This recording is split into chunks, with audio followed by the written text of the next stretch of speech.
प्रेम प्रकाश कृत्ये शरणम गतो अस्मि। जब नारद जी गए थे उनके पास, तो नारद जी ने कहा कि मैं आपके शरण में आ रहा हूं। क्यों आ रहा हूं? प्रेम प्रकाश कृत्ये शरणम गतो अस्मि। ये जो मैंने अभी श्लोक बोला वो 75 नंबर श्लोक है, चैप्टर 2 महात्म्य का, पद्म पुराण के महात्म्य का चैप्टर नंबर 2 का श्लोक नंबर 75 है ये। तो उसमें वो लाइन है, प्रेम प्रकाश कृत्ये शरणम गतो अस्मि। हम संतों के पास बैठे तो संतों के पास क्या मिलेगा? संत क्या करते हैं? तो नारद मुनि अपने आचरण से बता रहे हैं। नारद मुनि को सब पता है। नारद मुनि ने भागवत का ज्ञान व्यास देव को दिया, नारद मुनि को सब पता है।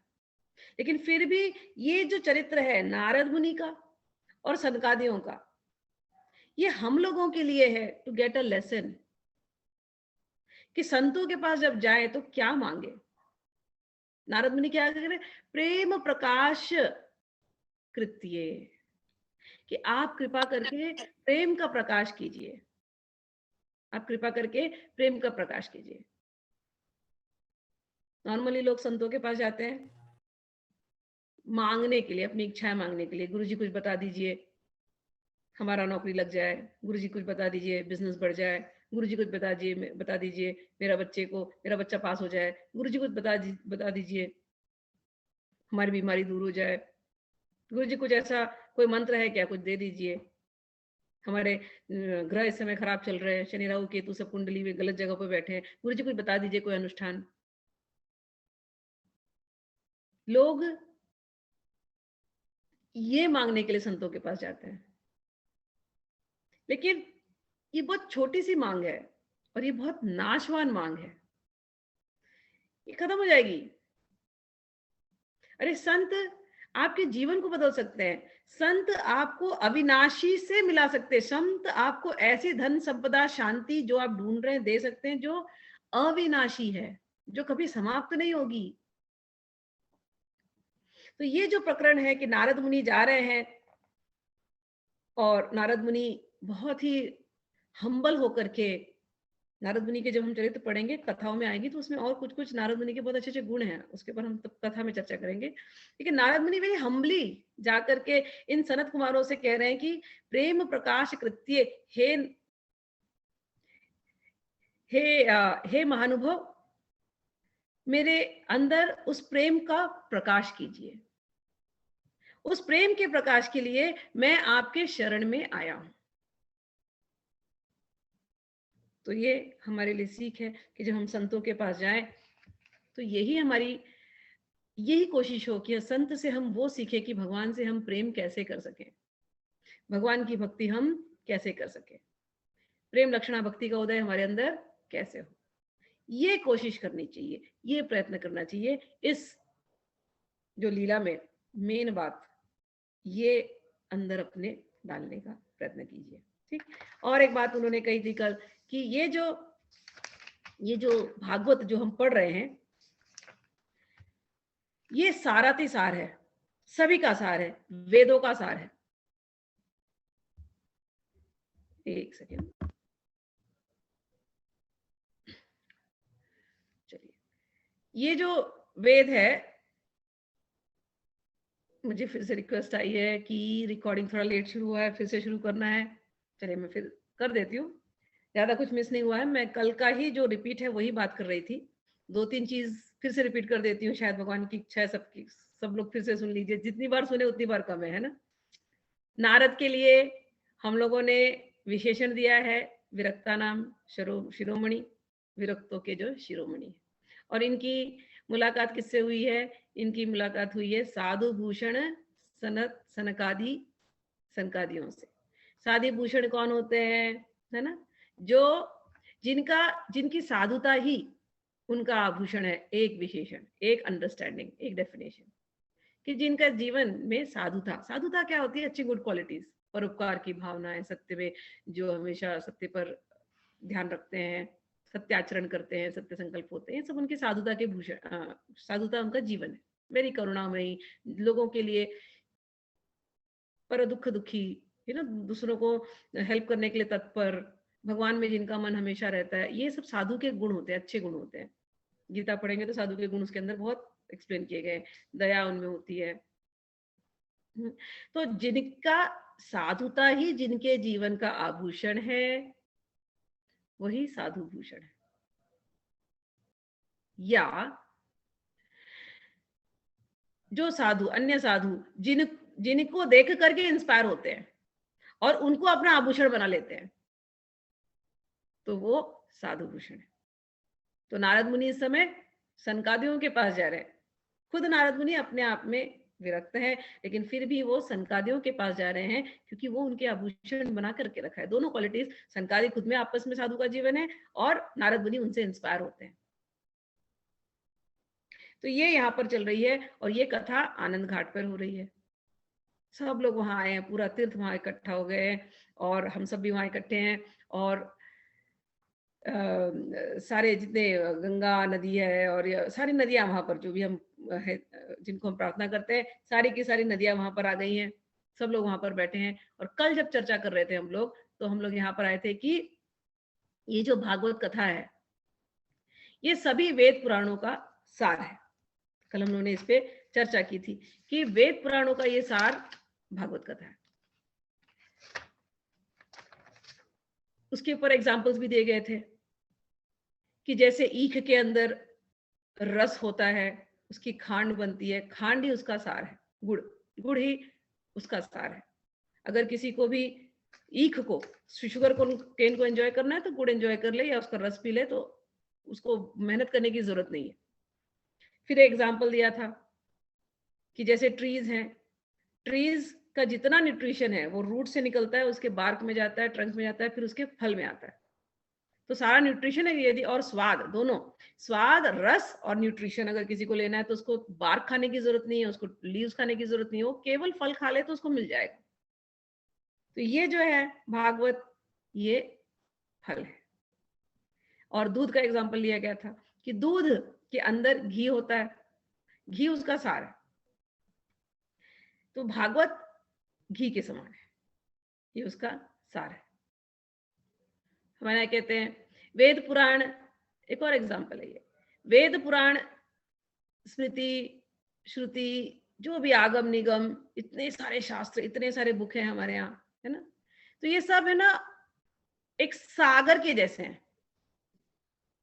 सागर का पानी खारा होता है, आप उसमें गोते लगाओ, जाओ डीप डाइविंग, बड़ा मजा आएगा, स्कूबा डाइविंग करो, उसके अंदर बहुत अच्छा लगता है। You will see lot of things, बहुत सारा चीज, कोरल दिखाई देंगे, रीफ दिखाई देंगे, अलग अलग फिशेस दिखाई देंगे, बहुत सुंदर होता है अंदर डाइविंग करने में।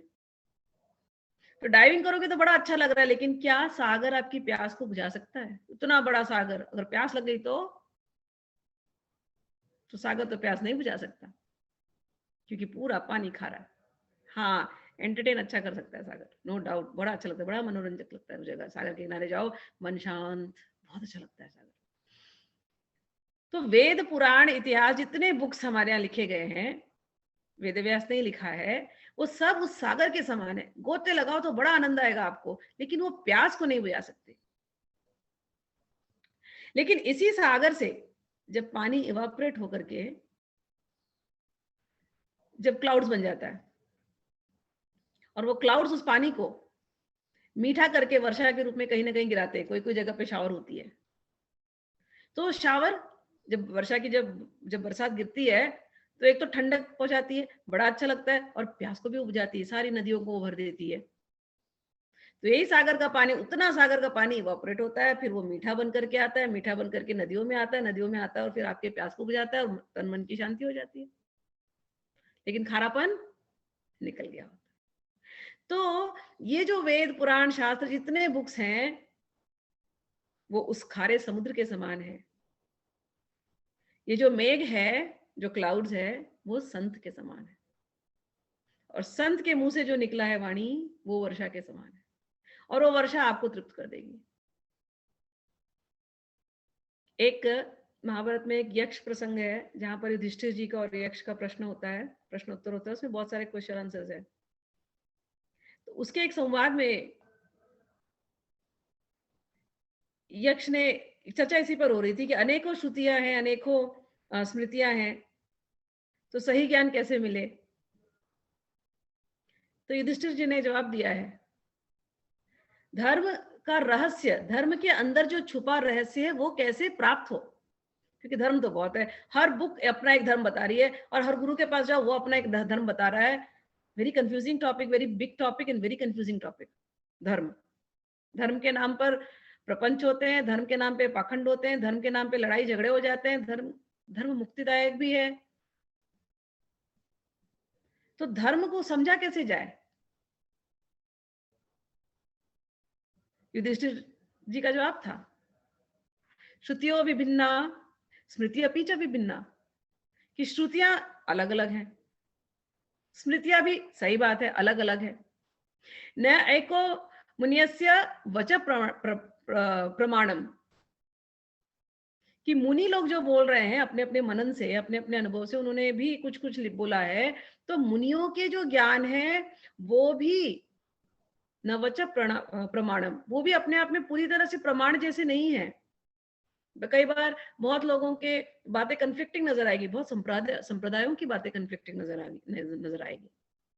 आज सुबह मैं किसी से चर्चा कर रही थी, वो किसी और संप्रदाय के थे, मैं किसी और गौड़ी संप्रदाय की चर्चा कर रही थी, तो उसमें भी सेम बात थी, तो उसमें भी कॉन्फ्लिक्ट था। मैं वो कॉन्फ्लिक्ट नहीं बताऊंगी, लेकिन कॉन्फ्लिक्ट आ रहा था, नारद मुनि के ऊपर चर्चा चल रही थी, देवर लाइक हमारे संप्रदाय में ऐसा नहीं मानते और गौड़ी में ऐसा नहीं मानते। तो मैंने फाइनली बोला, देखो गौड़ी कुछ भी मानती हो, कोई और कुछ भी मानता हो, मैं तो केवल महाराज जी के मुख से जो सुना है वो मैं बता रही हूँ, वही रिपीट करती हूँ, और मुझे महाराज जी के ऊपर पूरी भरोसा है, पूरा भरोसा है। तो then that person started saying, अरे रामानंदी में भी ऐसा नहीं है। मैंने कहा चुप करो। युधिष्ठिर ने एक ही बात कही, क्या कही, सही बात है कि स्मृतियों में भी भिन्न है, भिन्न मत आएगा, श्रुति स्मृति में भिन्न मत आएगा, अलग अलग गुरुओं का, जो संतों का, मुनियों का अलग मत आ सकता है। धर्मस्य धर्मस्य तत्वम निहितम गुहायाम, धर्म का जो तत्व है बहुत ही सीक्रेट है, निहितम गुहायाम। तो कैसे पता चले, महाजनो येन गतः स पंथा। उन्होंने कहा कि महाजन जिस रास्ते चलते हैं ना, बस वही रास्ता पकड़ लो। तो महाजन क्या करते हैं, जब हम भागवत पढ़ते जाएंगे द्वादश महाजन की चर्चा होगी, तो महाजन क्या करते हैं, महाजन अपने पूर्वाचार्य को फॉलो करते हैं, जो आचार्य ने लिख दिया वही हमको फॉलो करना है। तो महाजन येन गतः स पंथा, तो कंफ्यूजन ही हट जाएगा। आप अलग अलग जगह जाओगे, कंफ्यूज होकर क्या होगे, क्योंकि हर गुरु कंफ्यूज कर सकता है।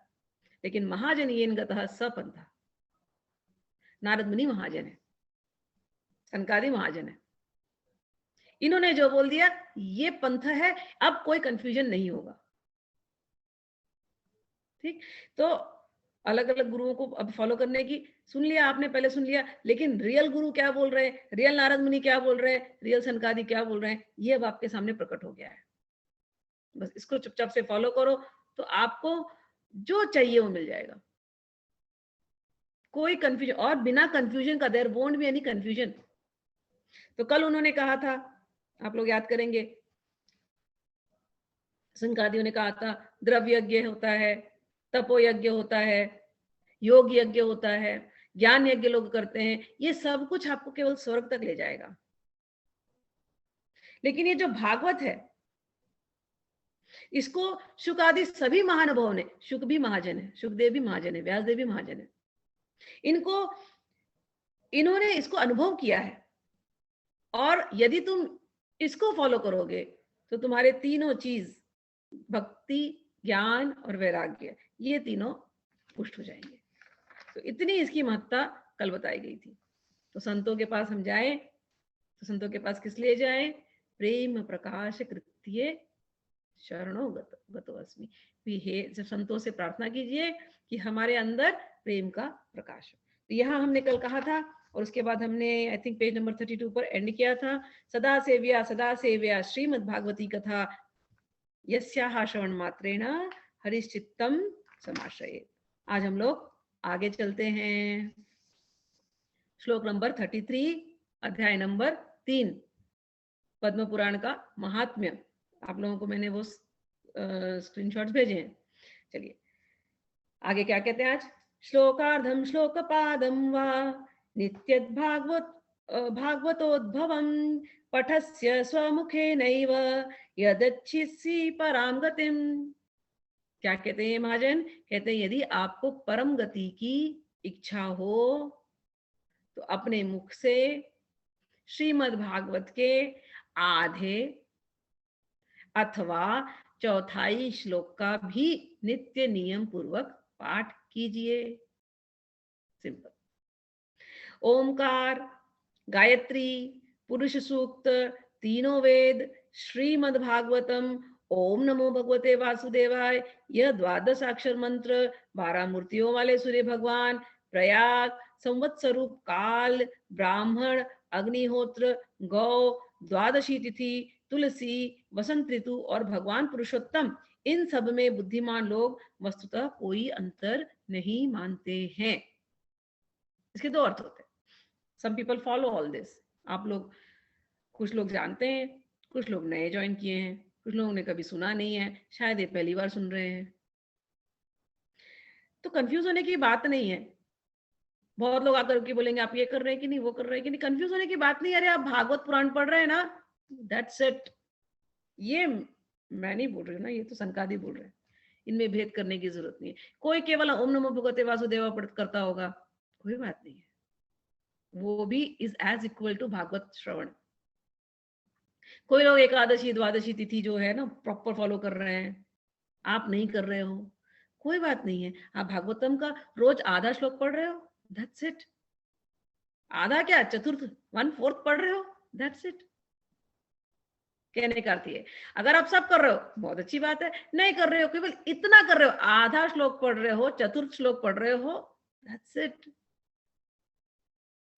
ये सनकादि कहना है। ठीक। अच्छा आगे बोलते हैं, जो पुरुष अहर्निश अर्थ सहित श्रीमद् भागवत शास्त्र का पाठ करता है उसके करोड़ों जन्मों का पाप नष्ट हो जाता है, इसमें तनिक भी संदेह नहीं है। समझ में आ रहा है। हमसे पाप जानकर के तो हम कोई नहीं करते हैं, सच में। I mean I know everybody is good, whoever I have met in life, लोग कितना भी कोई बोले ये खराब है वो खराब है, इंसान उस स्थिति में खराब हो जाता है, लेकिन genuinely everybody is good, nice from their heart। कोई पाप करना नहीं चाहता जानबूझकर। कभी कभी सेंसेस इतनी प्रबल हो जाती हैं कि पाप करवा देती है इंसान से, लेकिन जब रियलाइजेशन होता है वो they want to come out of it. सभी लोग अच्छे होते हैं, फिर भी अनजाने में पाप हो जाते हैं, हम सबसे हुए। लेकिन क्या कह रहे हैं यहाँ पर, अरे करोड़ों जन्मों का भी तुमने पाप किया होगा ना, फिर भी केवल भागवत के श्रवण मात्र से, भागवत को समझकर पाठ करने से आपके सारे पाप नष्ट हो जाएंगे। और भागवत में एक एक भक्तों की कहानी आएगी, आप देखेंगे। It is very inspiring to everybody. हम लोग तो कलयुग में न जाने क्या क्या करते रहते हैं, फिर भी भगवान का प्रेम हमारे ऊपर है। वेरी इंस्पायरिंग स्टोरीज आप सुनेंगे भागवत में कि भगवान ने एक क्षण में पाप सबके हर दिए। भगवान भक्तवत्सल हैं, सभी को मुक्ति देने वाले भगवान हैं और दे देते हैं। बड़े से बड़े पापियों को उन्होंने दिया है। जब हम चैप्टर्स में जाएंगे आप रियलाइज करेंगे उस चीज को। चलिए, जो पुरुष नित्य प्रति भागवत का आधा या चौथाई श्लोक भी पढ़ता है उसे राजसूय और अश्वमेध यज्ञों का फल मिलता है। नित्य भागवत का पाठ करना, भगवान का चिंतन करना, तुलसी को सींचना और गौ की सेवा करना, ये चारों समान है। एक बात याद करना, तुलसी की सेवा करना ऑलवेज प्रयत्न करके। जो लोग बाहर रहते हैं, अब अमेरिका में हम लोग रहते हैं, कई लोग ठंडी जगहों में रहते हैं, ठंडी जगहों में तो बिल्कुल तुलसी मतलब उगा भी नहीं सकते हैं, बहुत मुश्किल होता है तुलसी को। मैंने किया है न्यू जर्सी में, तो मैं जानती हूँ कितना टफ था तुलसी को संभालना। तो तुलसी कर सको तो ग्रेट, नहीं कर सकते हैं कोई लोग तो क्या करो बाबा, भागवत पाठ तो कर ही सकते हो आप, रोज रोज पढ़िए। अच्छा, गौ सेवा की बात आती है। गौ की सेवा बहुत इंपॉर्टेंट है हमारे यहाँ। गौ से बहुत सारे अर्थ हैं। एक होती है गाय, स्ट्रेट फॉरवर्ड। हम लोग अर्थ है ना, ये जो हमारी पृथ्वी, उसको भी गौ कहते हैं, उसका भी दोहन होता है। अच्छा, ये जो ज्ञान है ना, वेद पुराण, ये भी गाय है। हमारी इंद्रियां वो भी गाय है, हमारा मन वो भी गाय है। तो गौ के इतने अर्थ हैं। हम लोग फिजिकल गाय की सेवा कर सके तो बहुत अच्छा। क्यों इतना गौ के लिए कहा गया? अरे गौ गौ पहाड़ों पे रहती है, चरती है। अगर आपके पास गाय होगी, पहले के जब जब दान होते थे ना, बुक्स में पढ़ेंगे तो अरे लाखों लाखों 60-60 लाख गाय हो रही है, मतलब है लोगों के पास, ऐसे ऐसे दान किए गए हैं। तो गाय यदि होगी तो उस गाय को पालने के लिए उतने एकर्स लैंड होंगे आपके पास। उतने एकड़ लैंड है तो उतने एकड़ लैंड पे उतनी ग्रास, उतने ट्रीज, उतना भूसा का इंतजाम करना पड़ेगा। उतनी ग्रीनरी होगी। उतनी ग्रीनरी होगी तो बारिश भी फिर वैसे ही होगी। ये बैलेंस है, इकोलॉजिकल बैलेंस। बारिश भी वैसी होगी। अच्छा, पहाड़ों पर होती है गाय, वहां पर ज्यादा अच्छा होता है, माहौल ठंडा होता है, वहां की ग्रीनरी ज्यादा होती है। फिर बारिश होती है, फिर वो पहाड़ों से बारिश नीचे गिरती है, तो नीचे के जो लोग खेती करते हैं, जहां पर अन्न उगाया जाता है, उनको मिलता है फिर अन्न। अच्छा, गाय ऊपर जब चरती हैं, मलमूत्र विसर्जन करती हैं, उनका मलमूत्र फर्टिलाइजर बनता है, वो पानी के थ्रू बह करके वो नीचे आएगा, नीचे को पवित्र करेगा। और जो फिर ग्रेन्स उगेंगे वो बहुत न्यूट्रिशियस होता है। तो ये पूरा साइकिल चल रहा है। वो ग्रेन्स सभी के लिए जरूरत है, फल फूल सबके लिए जरूरत है। तो दूसरा, तो ठीक है ना, तो गाय जो हमारे यहाँ थी वो इतनी इंपॉर्टेंट थी क्योंकि गाय का कोई भी पार्ट वेस्ट नहीं है। मैंने आपसे कहा उसका दूध वेस्ट नहीं है, उसका मलमूत्र, उसका काउडंग वेस्ट नहीं है। प्लस काऊ को आप रखोगे तो आप, जो इम्बैलेंस इस समय चल रहा है वो इम्बैलेंस खत्म हो जाएगा धरती पर। ग्रीनरी है तो ऑक्सीजन है। अभी हम लोग अभियान चला रहे, पेड़ लगाओ पेड़ लगाओ। लिटरली हम लोगों की क्या हालत हो गई कोरोना में, all of us know. Oxygen के लिए खरीदना पड़ रहा है। और ये मैं जो आपको कह रही हूँ, आई विल टेल यू, जब मैं 98 की बात बता रही हूँ, जब मैं गीता क्लास गई थी, तो उस समय पर वहां पर जो स्पीकर थे उन्होंने भविष्य पुराण की बातें कही थी। तो भविष्य पुराण की बात कही थी और कहा था कि उसमें लिखा है कि एक टाइम ऐसा आएगा कलयुग में कि लोगों को पानी खरीद करके पीना पड़ेगा। एंड ही वाज जोकिंग कि देखो ये तो ऑलरेडी आ गया, लोग बिस्लरी की बोतल खरीदते हैं। उस समय खाली बिस्लरी की बोतल होती थी, तो क्या देखो ऑलरेडी लोग पानी खरीद करके पीते हैं। And then he went on further saying, ऐसा समय आएगा घोर कलयुग में कि लोगों को ऑक्सीजन खरीदना पड़ेगा। ये मैं आपको 98 में भविष्य पुराण की जो लेक्चर जो मैंने सुना था उसकी बात बता रही हूँ। तब तो कोई ऑक्सीजन खरीद नहीं रहा था और आएगा भी नहीं दिमाग में कोई ऑक्सीजन खरीद रहा है। फिर मैं यूएस आई, तो यूएस में वेगस है, लास वेगस, वहां गई। तो वहां मैं देखती थी, वहां पर है ना, वेगस में लोग लोग रात को ना पी करके एकदम टुन, बड़ा अजीब सा माहौल हो जाता है। अच्छा, औरतें हैं, उनको अपने कपड़े का ख्याल नहीं, कुछ नहीं, मतलब 12, 11:30, 12 के आसपास तो जो तामसिक माहौल होता है वहां पर, drinks and cigarette and drugs, मतलब हाईएस्ट। फिर मैं देख रही हूँ सारी लड़कियां जाती हैं या आदमी जा रहे हैं रात को, और जगह जगह स्टेशन है, वहां से कुछ निकल रहा है, उससे वो लोग ले रहे हैं हवा। मैं सोची ये क्या है, इसके अंदर ये क्या जाकर के ले रहे हैं। मैंने पूछा उधर जाकर के ये क्या ले रहे हैं, तो ऑक्सीजन। क्योंकि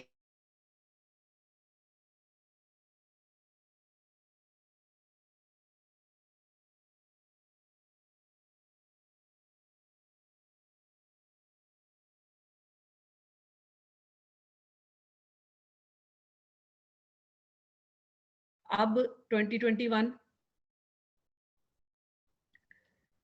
अब 2021 में लिटरली देखा है कि ऑक्सीजन के सिलेंडर पे सिलेंडर खरीदना पड़ रहा है, ऑक्सीजन मिल नहीं रही है। नेता जी, वो हाँ, वेगस में ऑक्सीजन जो ले रहे थे वो हाँ क्योंकि ऑक्सीजन आपने। उन्होंने, हाँ तो उन्होंने ऑक्सीजन खरीदा। मैंने जाके पूछा ये क्या है, वो बोलते ये ऑक्सीजन है।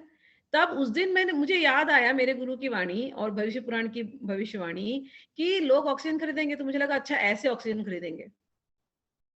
2003, उसके बाद मूव फॉरवर्ड टू 2021। इस बार जब कोविड का एक्सपीरियंस मुझे हुआ, मैं वहां गई इंडिया ऑक्सीजन के लिए। I have lost people in my family because of lack of oxygen. Oxygen खरीदनी पड़ रही है, सिलेंडर सिलेंडर। लोग अब ऐसा करेंगे कि स्पेयर सिलेंडर ऑक्सीजन का घर में रखेंगे। क्या कर दिया हमने। तो भविष्य पुराण की जो वाणियां थी वो आज जाकर के हुई हैं। मैंने देखा ऑक्सीजन खरीदने की नौबत आ गई है। क्यों आ गई है? अरे ग्रीनरी को तुमने काट दिया है। मैं नोएडा की तरफ से जा रही थी, तो जिनके साथ जा रही थी गाड़ी में, तो उन्होंने बताया कि यहाँ पर यमुना होती थी, यमुना को मायावती की सरकार आई, यमुना यमुना को भर भर के, मट्टी भर भर के उसके ऊपर बिल्डिंग बना दी गई, कॉलोनी पे कॉलोनी। तो अपनी हमारे यहाँ ना ट्रेडिशन चलाए गए। क्या ट्रेडिशंस थे? गोवर्धन की पूजा करो, यमुना की पूजा करो, गंगा की पूजा करो, गाय की पूजा करो। क्यों? तुलसी का विवाह करो। क्यों? तुलसी का विवाह का अर्थ है कि प्रोपोगेशन, पेड़ लगाओ, तुलसी की और बढ़ाओ। हर एक चीज की हमारे यहाँ पूजा करने की जो पद्धति थी वो इसीलिए कि इनका संरक्षण हो। ये अगर तुमने इनको प्रसन्न रखा तो ये तुमको प्रसन्न रखेंगे। हमने क्या कर दिया? सब रिचुअल्स बना दिए, खाली केवल रिचुअल्स बना दिए, भाव को छोड़ दिया। और आज स्थिति ऐसी है कि सबको उसमें भागीदार होना पड़ रहा है उस तकलीफ में। गाय बचेगी, खेत खलिहान बचेंगे, ग्रीनरी बचेगी, ऑक्सीजन रहेगा, आपकी नदियां सही रहेंगी, अन्न मिलता रहेगा, कोई भूखमरी से फिर नहीं मरेगा। तो दिस वाज द पर्पस। गौ का अर्थ ये पृथ्वी, गौ का अर्थ वो गाय।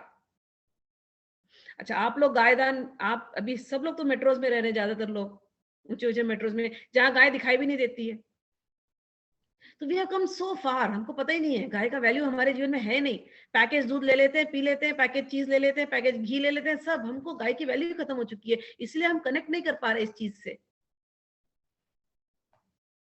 कोई बात नहीं, नहीं कनेक्ट कर पा रहे, नहीं कनेक्ट कर पा रहे, भगवान जिसको कनेक्ट करवाना है उसको कनेक्ट करवा देंगे। लेकिन गाय का दूसरा जो जो एग्जाम्पल है, धरती, मीनिंग है ना गाय की धरती। जहां आप रहते हो, जिस पीस ऑफ लैंड में आप रहते हो, आप उसको तो संभाल सकते हो। जिस मेट्रो बिल्डिंग में, जिस भी मेट्रो में आप हो, जिस बिल्डिंग में आप हो, वहां पर ग्रीनरी कर सकते हो, उस पीस ऑफ लैंड को प्यार से रख सकते हो, गंदा नहीं करना, उसका उसका संरक्षण करना, कर सकते हो, करो। चलिए, ये अपने पीस ऑफ लैंड, अपनी कॉलोनी को, अपनी जगह को साफ सुथरा रखना, वहां पर ट्रीज प्लांट करना, वहां पर लोगों को इंस्पायर करना, इंस्पायर पीपल, ये तो कर सकते हो कि भैया आज पेड़ लगाते हैं, चलो अपनी कॉलोनी में पेड़ लगाते हैं, यहाँ पर पेड़ लगाते हैं, वी कैन इंस्पायर। ये है गौ का गौ का रक्षण करना, एक गाय की एक्चुअली रक्षण करना। आपके पास गाय नहीं है, आप नहीं करते हो, कोई बात नहीं है, जिस पीस ऑफ लैंड में हो उसका संरक्षण करना भी गौ रक्षण है। Inspire people to do this. तीसरा, गाय आपकी इंद्रियां है। ये इंद्रियां संसार की बातों में जाके चर रही हैं, चर चर के क्या मिल रहा है? दुख के अलावा कुछ नहीं। अगर इंद्रियों को चरना ही है तो भगवत कथाओं में चराओ ना। इंद्रियों को जितना हम संसारी चीजों के लिए यूज करते हैं, उतना ही उसको हम वेस्ट कर रहे हैं, उसकी एनर्जी को, उसकी शक्ति को वेस्ट कर रहे हैं। लेकिन वही इंद्रियों को यदि हम अपने परमार्थ के लिए यूज करते हैं तो उसकी शक्ति को हम और जगाते हैं और बढ़ाते हैं। उन इंद्रियों को, फिर उन इंद्रियों की रक्षा करो, क्योंकि ये इंद्रियां दी है भगवान ने आपको हाईएस्ट डेस्टिनेशन में पहुंचने के लिए, अटमोस्ट डेस्टिनेशन, हाईएस्ट रियलाइजेशन के लिए आपको ये इंद्रियां दी हैं। इसकी एनर्जी को वेस्ट करने के लिए नहीं दी है। इनकी संरक्षण करो, अपने इंद्रियों की संरक्षण करो। आंखों से भगवान को देखो, मुंह से भगवान की चर्चा करो, कानों से भगवान की बातें सुनो। कितना हृदय गदगद होता है रात दिन। मैं तो सच कहती हूँ, रात दिन इसी ख्याल में रहती हूँ और खुशी में रहती हूँ। मुझे तो बड़ी हर लीला याद आती है और कभी गदगद होती हूँ, कभी हंसती हूँ, कभी रोती हूँ।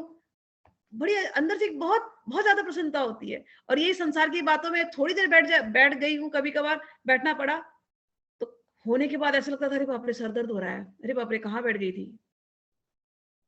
तब रियलाइजेशन होता है कि क्या कह रहे थे ये भागवत। गौरक्षण, अपनी इंद्रियों की रक्षा करो, अपने मन की रक्षा करो, इसको गंदा मत होने दो, कंटामिनेट होने मत दो। Be very aware of what you are doing. Spiritual आदमी अवेयर होता है कि वो कहाँ उठ रहा है, कहाँ बैठ रहा है, किसके साथ है, क्या कर रहा है। कभी कभी हमको बैठना पड़ता है, संसार के लोगों के साथ डील करना पड़ता है, लेकिन तुरंत जैसे वो संसार की डीलिंग खत्म हुई, आप अपने खूटे पे आए तो तुरंत याद आना चाहिए, अरे बहुत हो गया संसार का डीलिंग, अब भगवान में लग जाओ। तुरंत मुंह से भगवान का नाम कीर्तन शुरू कर दो, हरे कृष्णा कृष्ण कृष्ण हरे हरे जोर जोर से गाना शुरू कर दो, तुरंत माइंड डिस्कनेक्ट हो जाएगा। तो गौ की रक्षण यानी अपने इंद्रियों की रक्षण, अपने मन का रक्षण, अपने जो तुम्हारे घर वाले उनका रक्षण, अपने घर का, अपने घर को साफ सुथरा रखना, जो piece of land say your home also, okay, that is also piece of land. फिर जिस सोसाइटी, जिस बिल्डिंग में आप रहते हो वो भी पीस ऑफ लैंड, जिस देश में आप रहते हो वो भी पीस ऑफ लैंड, इन सब का रक्षण करना, यह है गौरक्षण। और धन है सच में तो कभी कभी वृंदावन जाओ या किसी अच्छे ऑर्गेनाइजेशन के साथ जाकर के धन देकर के आओ, उनको अच्छे काम में धन लगाओ अपना, तो गौरक्षण तो बहुत इंपॉर्टेंट है। गाय बचेगी तो सब बचेगा, और गाय गई तो सब धीरे धीरे चला जाएगा। It's logic, it is not, मैं कोई हिंदू मतलब ना प्रो हिंदू ऐसे नहीं बात कर रही हूँ, मैं लॉजिकल बात कर रही हूँ। I hope you guys understand that. चलिए आगे बढ़ते हैं। गौ के ऊपर हमने खूब चर्चा की। ये चारों समान है, तो क्या क्या चारों समान है? नित्य भागवत का पाठ करना, यह है 39। भगवान का चिंतन करना, तुलसी को सींचना और गौ की सेवा करना, ये चारों समान है। जो पुरुष अंत समय में श्रीमद् भागवत का वाक्य सुन लेता है, उस पर प्रसन्न होकर भगवान उसे वैकुंठ धाम दे देते हैं। अंत समय में, किसी को पता है अंत समय कब आने वाला है? क्या पता, अगले घंटे में कोई भी हम में से जा सकता है। लेकिन निश्चित अभी एकदम निश्चिंत हो जाइए, आप लोगों ने भागवत का शब्द सुन लिया है तो वैकुंठ धाम निश्चित है। रात को सोते समय जाना पड़ा, कोई बात नहीं, अब तो वैकुंठ धाम। काम करते करते जाना पड़ा, कोई बात नहीं, वैकुंठ धाम। भागवत पढ़ लिया हमने, है ना, कितना अच्छा कर दिया भगवान ने। जो पुरुष इसे सोने के सिंहासन पे रखकर विष्णु भक्त को दान करता है, वह अवश्य ही भगवान का सायुज्य प्राप्त करता है। अच्छा देखो, अभी आगे ना थोड़ा सा जरा संकादियों की जो वाणी है ना, बड़ी कठोर सी है। हालांकि साधु संत गाली नहीं देते, वो उनका नेचर नहीं है, लेकिन थोड़ी यहाँ पर कठोर वाणी में उन्होंने बात की है। क्या बात करते हैं? आजन्म मात्रामपि येन शठेन किंचितं विधाय शुकशास्त्र कथा न पीता चांडालवत्खर्वद्वत्तेन नीतं मिथ्या स्वजन्म जननी जनी दुःख भाजा जीवच्छवो निगदितः स तु पाप कर्मा येन श्रुतं सुख कथा वचनं न किंचित् धिक्तं नरं पशु समं भुवि भाररूपम् एवं वदन्ति दिवि देव समाज मुख्यः। 42 और 43 थोड़े से कट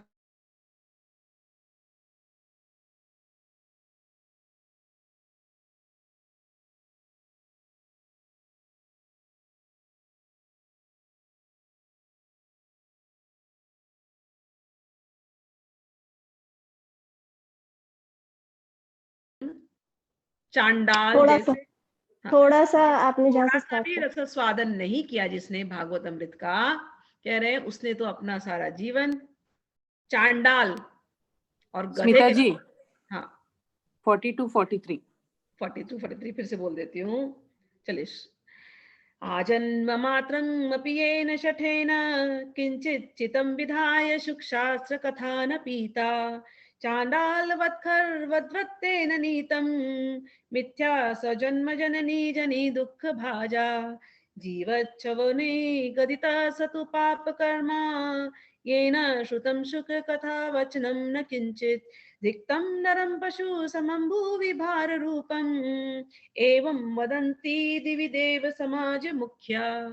कह रहे हैं जिस दुष्ट ने अपने जीवन में भागवत अमृत का थोड़ा सा भी रस स्वादन नहीं किया, उसने तो अपने जीवन को चांडाल और गधे जैसा व्यर्थ ही गवा दिया। आगे कहते हैं, और आगे कठोर हो जा रहे हैं, वह तो अपनी माता को केवल प्रसव पीड़ा देने के लिए ही उत्पन्न हुआ है। अगर भागवत कथा नहीं की तो पैदा होकर के फायदा क्या?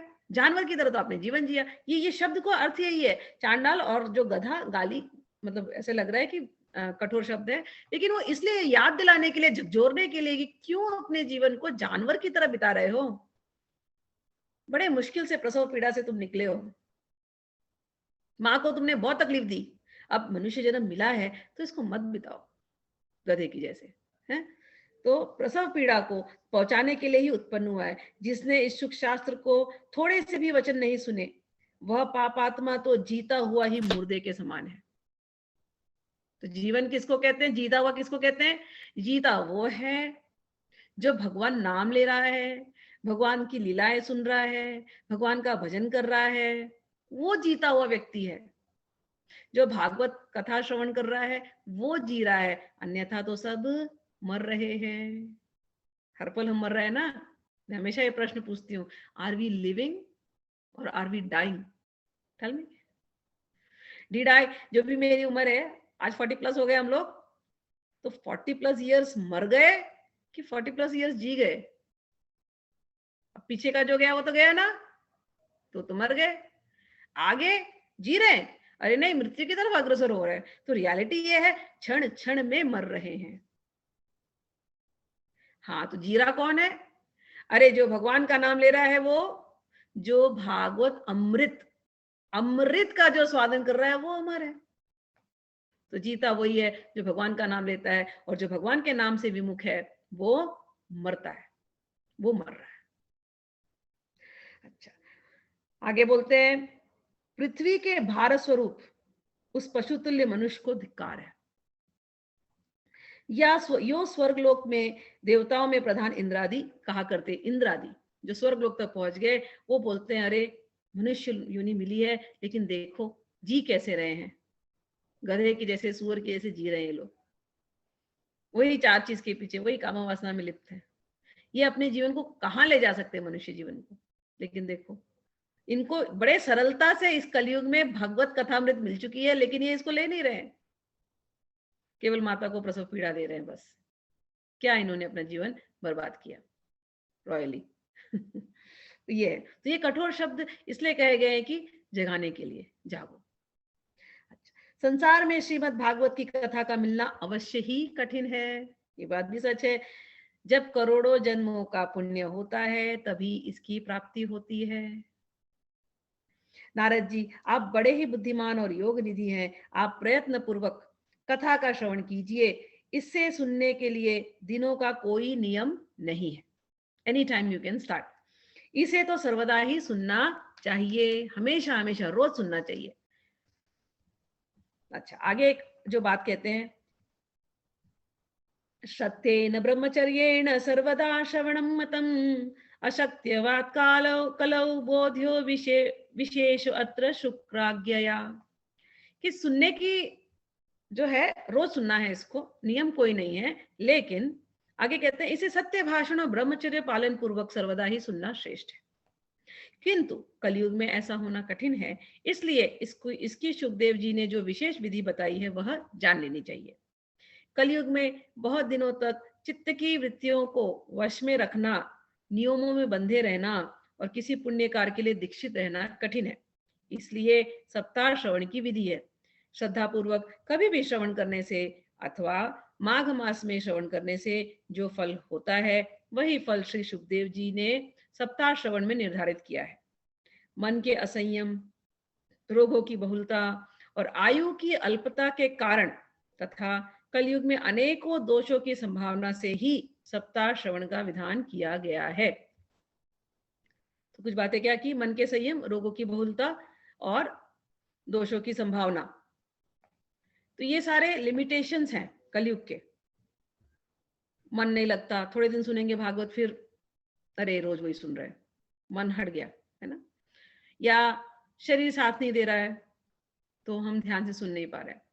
तो ऐसे there are so many reasons. कई बार भागवत श्रवण हमसे नहीं हो पाता, पूरा हम कंटिन्यू नहीं कर पाते, समय नहीं बच पाता। गीता कई बार मैं देखती हूँ, गीता तो इतनी छोटी सी बुक है लेकिन वो भी छूट जाती है आधे में।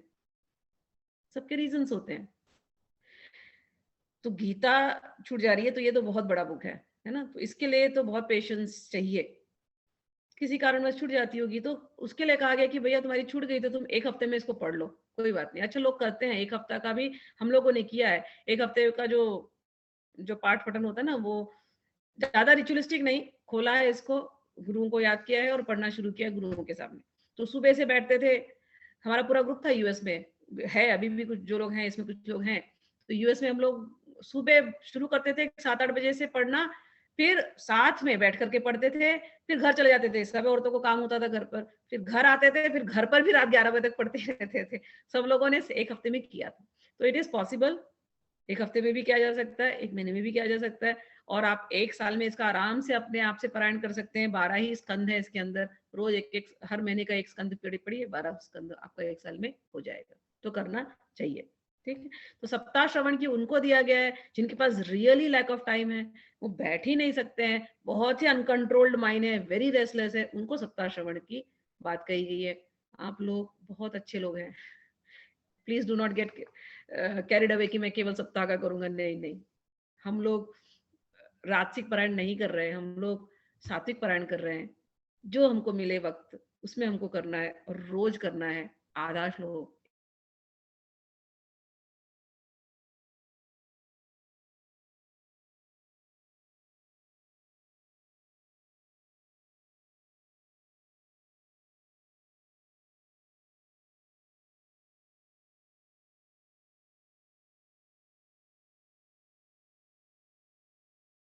ये अभी मैं आधा श्लोक के बाद वी मिस्ड मैंने योर्स। कहा कि रोज आधा श्लोक भी कीजिए। हम लोग जो है, हम लोग ये संकल्प ले ले कि जीवन पर्यंत भले आधा श्लोक, चौथाई श्लोक, 1 श्लोक पढ़ेंगे और दूसरे के साथ शेयर करेंगे।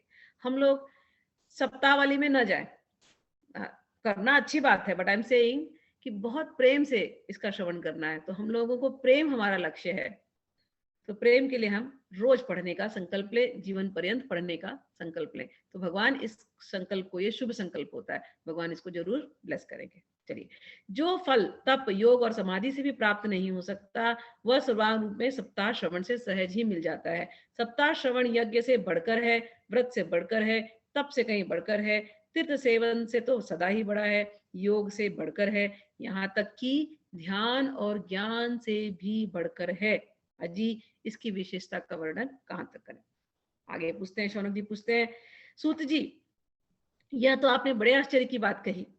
अवश्य यह भागवत पुराण योग वेत्ता ब्रह्मा जी के भी आदिकरण श्री नारायण का रूपण करता है, का निरूपण करता है, परंतु यह मोक्ष की प्राप्ति में ज्ञान आदि सभी साधनों का तिरस्कार करके इस युग में भी उनसे कैसे बढ़ गया? अच्छा प्रश्न है ना?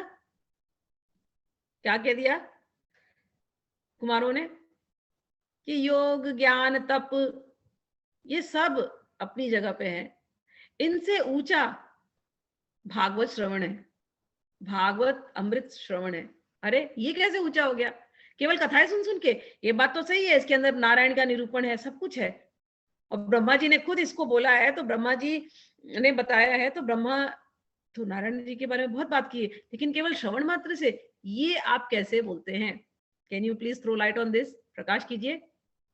तब सूत बोलते हैं, शौनक जी, जब भगवान श्री कृष्ण धराधाम छोड़कर अपने नित्य धाम को गए, तब उनके मुखारविंद से 11 स्कंद का ज्ञानोपदेश सुनकर उद्धव जी ने कहा। तो भगवान जी जब ये पृथ्वी छोड़ करके जा रहे थे, कृष्ण भगवान, तो 11 स्कंद मतलब 11वां जो कैंटो है, 11वां पार्ट भागवतम का, वहां पर एक गीता है, उद्धव गीता। वहां पर भगवान श्री कृष्ण की और उद्धव जी की चर्चा चल रही है। एक गीता है जो भगवान ने अर्जुन को दी, जो भगवत गीता है, हम जानते हैं। तो वहां पर कर्म योग की बात की है, भक्ति को भी की, ये सब बातें की हैं। लेकिन दूसरी जो गीता है वो भगवान ने जाने से पहले, पृथ्वी छोड़ करके जाने से पहले भी गीता दी है भगवान ने, उसको कहते हैं उद्धव गीता। वो भागवत के एंड में आएगी, 11 भागवत के 12 खंड है, 12 में से 11वें खंड में वो गीता है, उद्धव जी का और कृष्ण का संवाद है। वहां पर उन्होंने प्रेम के बारे में चर्चा की, बहुत अच्छी अच्छी बातें चर्चा की उसके अंदर। तो जब हम वहां पहुंचेंगे उस पर चर्चा करेंगे। तो वहां पर उद्धव जी ने पूछा, वहां पर क्या पूछा? उद्धव जी बोले, गोविंद, अब आप तो अपने भक्तों के कार्य करके परधाम को पधारना चाहते हैं, किंतु मेरे मन में एक बड़ी चिंता है, उसे सुनकर आप मुझे शांत कीजिए।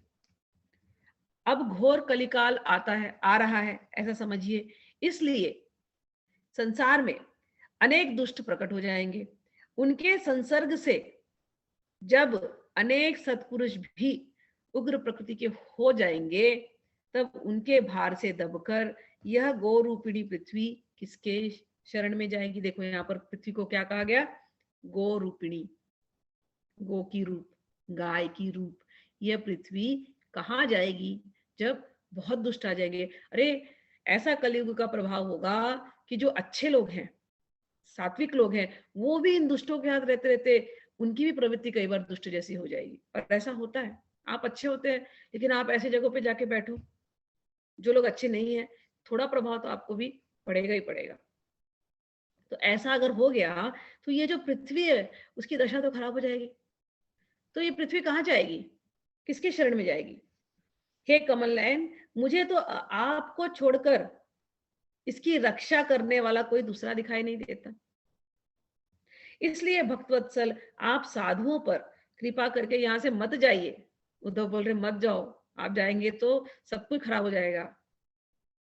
तो जो साधु लोग हैं उनको कैसे कौन रक्षा करेगा? हे भगवान, आप निराकार और चिन्मात्र होकर भी भक्तों के लिए ही तो यह सगुण रूप धारण करते हैं। तो भगवान जब गीता पढ़ते हैं तो गीता में हमने पढ़ा है ना, भगवान ने अपने आप को पहले निराकार निर्गुण की बहुत तारीफ करते हैं, फिर बाद में याद दिलाते हैं मैं हूं यहाँ पर, वो सब कुछ जो तुझे सुनाया ना अर्जुन, वो मैं हूं। बोलते हैं ना, आपने हर चैप्टर में देखा होगा, निराकार निर्गुण निर्ब्रह्म से शुरू करते हैं फिर अपने पर ले आते हैं। सेम चीज उद्धव बोलता है कि आप हैं, हर सब जगह है, निराकार रूप में रहेंगे, सर्वत्र आप रहेंगे, मैं जानता हूँ ये सब कुछ, लेकिन भक्तों के लिए ही तो आप नाना अवतार लेते हैं। आप चले जाएंगे तो ये साधुओं का क्या होगा? साधु ना परित्राणायम साधुना, कि फिर वो तकलीफ में आ जाएंगे, फिर क्या होगा? तो और दूसरा ये तो छोड़ो, आपके वियोग होने पर भक्तजन पृथ्वी में कैसे रहेंगे? आप चले जाएंगे तो वो वियोग कैसे सहन करेंगे? वो दुख, आपके जाने का दुख कैसे? निर्गुण उपासना में तो बड़ा कष्ट है, इसलिए कुछ और विचार कीजिए कि आप नहीं रहेंगे, आप सगुण हैं, शरीर में है, देह में है, तो हमें अच्छा लग रहा है देख करके, हम आपकी बातें सुन रहे हैं, सब कुछ अच्छा लग रहा है। आप नहीं रहेंगे, हम जान रहे हैं कि आप नहीं है, आप भले निराकार निर्गुण जो भी आप नहीं दिखाई दे रहे हैं, लेकिन हम जिएंगे कैसे आपके बिना? तो ऐसा हमको दर्द मत दीजिए उस वियोग का, कुछ इस पर विचार कीजिए, कुछ करके जाइए, कुछ इसका इंतजाम करके जाइए। तो प्रभास क्षेत्र गुजरात, द्वारका में थे ना उस समय भगवान, तो वहां से प्रभास क्षेत्र में उद्धव जी के ये वचन सुनकर भगवान सोचने लगे कि भक्तों के अवलंब के लिए मुझे क्या व्यवस्था करनी चाहिए। शौनक जी, तब तेनेयं वाङ्मयी मूर्ति प्रत्यक्षशा वर्तते हरिः, सेवान् श्रवणा पाठा दर्शनात् पापनाशिनी। उस समय पर भगवान ने क्या किया? भगवान ने अपनी सारी शक्ति भागवत में रख दी। क्या वर्ड है? तेनेयम वांग मूर्ति प्रत्यक्षा वर्तते हरि, ये भगवान की वांगमयी मूर्ति है। अब भागवत में रख दी, वे अंतर्धान होकर इस भागवत समुद्र में प्रवेश कर गए। वो अंतर्धान हुए लेकिन कहाँ प्रवेश हो गए? इस भागवत में। हमारे यहाँ क्या वर्ड दिया? वांगमयी मूर्ति। शब्द को समझना, हम लोग मूर्ति मंदिर में जाते हैं, मूर्तियों का दर्शन करते हैं, तो मूर्ति किस किस की बनी होती है? मिट्टी की मूर्ति होती है, अष्ट धातु की मूर्ति होती है, लकड़ी की मूर्ति होती है। तो अलग अलग मटेरियल्स की हम मूर्ति बनाते हैं। तो मूर्ति की पूजा क्यों करते हैं? क्योंकि मूर्ति में प्राण प्रतिष्ठा हुई रहती है, प्राण फूकते हैं मंत्रों से, और उस मंत्र के अंदर वो विशेष देवी देवता को जिसको हमने आह्वान किया उनके प्राण होते हैं और हम उनकी पूजा करते हैं।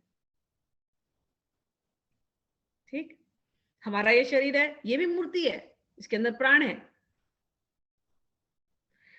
तो हम लोग क्या कर रहे हैं? मंदिर बनाते हैं, मंदिरों में पत्थरों की मूर्तियां, मिट्टी की मूर्ति, अष्टधातु की मूर्ति, पंचधातु की मूर्ति, लकड़ी की मूर्ति, ऐसे बना करके पूजा कर रहे हैं। लेकिन यहाँ पर भागवत में क्या हुआ है?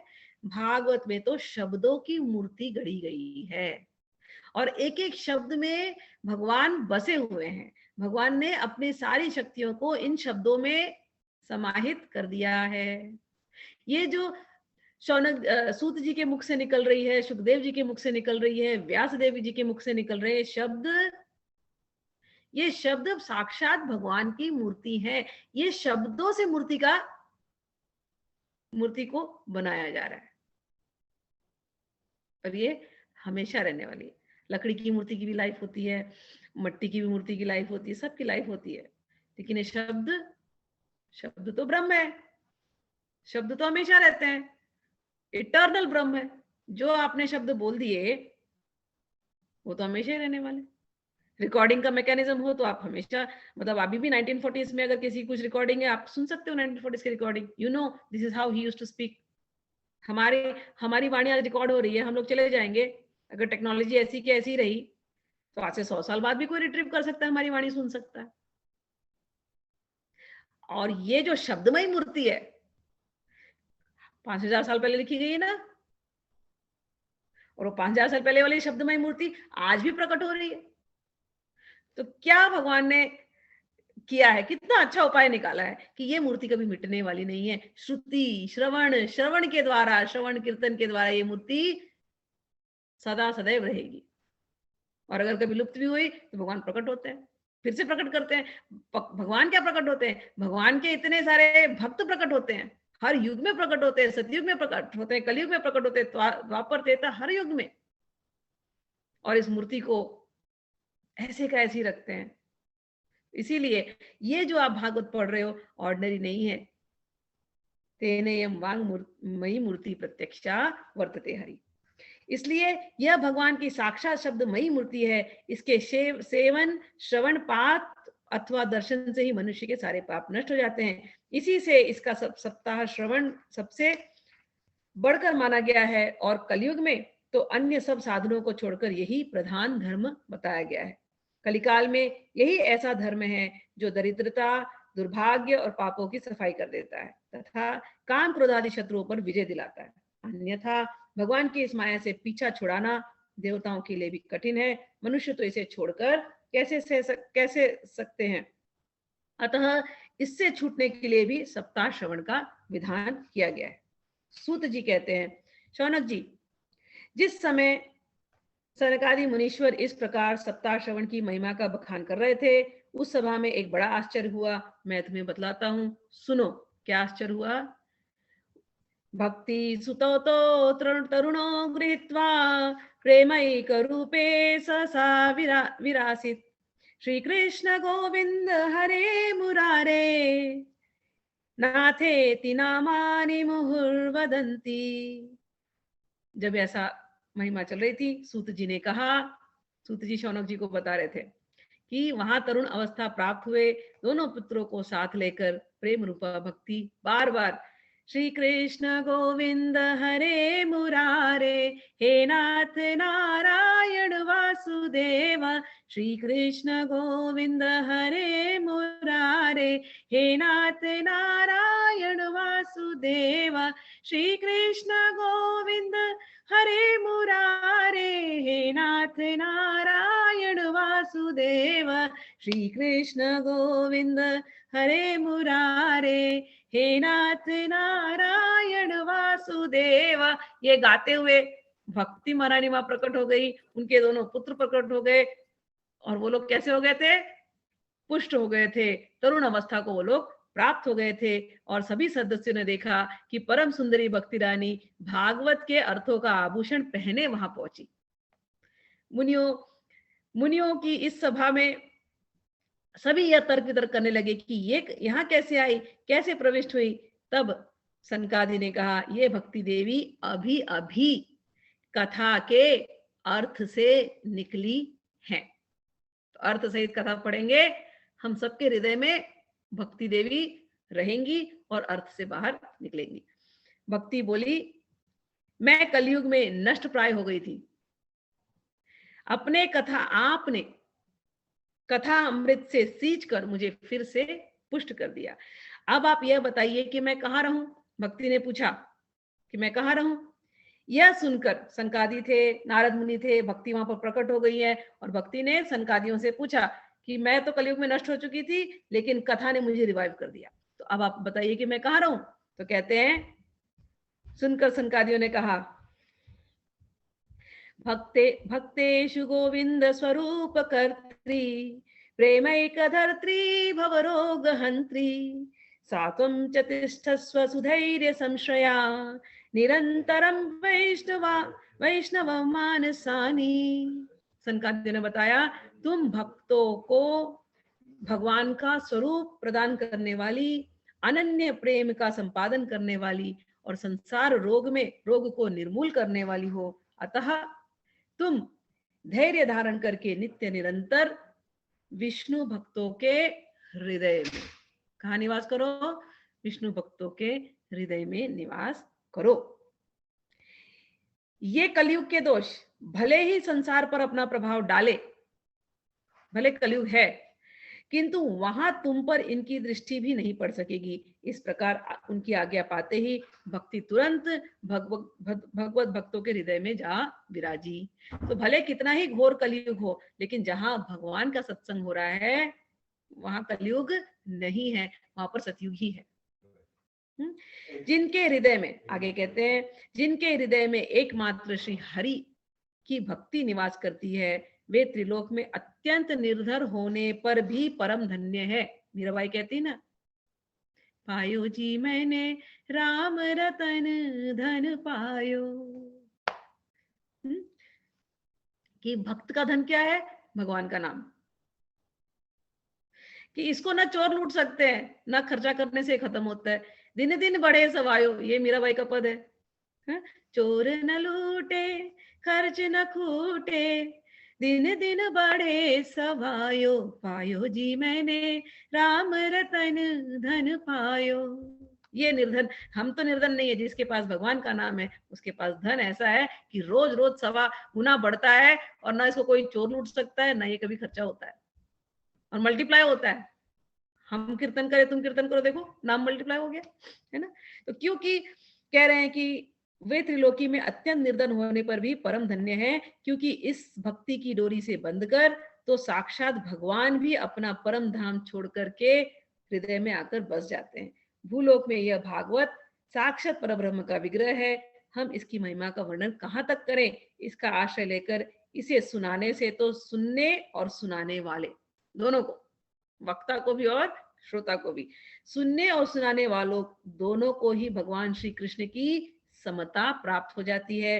अतः इसे छोड़ करके अन्य धर्मों से क्या प्रयोजन है? बोलिए नारद जी की जय, सनकादि कुमारों की जय, सूत जी की जय, शौनक जी की जय, सब संतन की जय, वैष्णवों की जय, भक्ति महारानी की जय और भागवत पुराण की जय। चलिए इसके साथ क्लास एंड करते हैं और कल मिलेंगे अच्छा गोकर्ण उपाख्यान के साथ। हरि बोल, हरि बोल, हरि बोल। Thank Hari you. बोल, हरि हरि बोल, बोल, thank हरि you. बोल। Thank you. हरि बोल। हरि बोल स्मिता, बहुत ही अच्छा रहा। हरि बोल। हरि बोल, हरि बोल, हरि बोल। हे कृष्ण।